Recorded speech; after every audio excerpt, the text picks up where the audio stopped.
咁咧，我而家咧搭緊班車咧，就由機場嚟到呢一個地方叫 Estelle 啦。跟住而家咧，我就調翻轉頭翻返嚟呢度啦，因為時間咧仲未去到圖書館開。但係咧，我就坐喺呢個位度啦，呢個位。咁呢個位咧就係喺佢哋有3層嘅。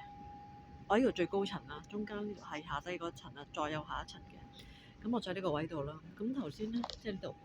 咁頭先咧，我瞓醒嘅時候咧，咁即係呢度呢個位咧，同埋呢個位咧，總共有4個白人男人，應該係東歐男人嚟嘅。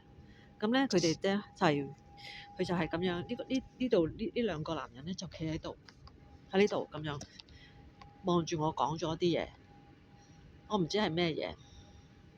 跟住之後咧，佢哋喺前嗰幾個站落車，咁就大概喺呢個站落車嚇，咁同我講咗幾句嘢。咁呢度係坐呢度，咁住完之後咧，後邊嗰兩個咧又離開嚇，咁就同佢一齊4個人咧就離開啦。咁咧我就發呆啦，即係我仲未感覺到身體有啲咩毛病。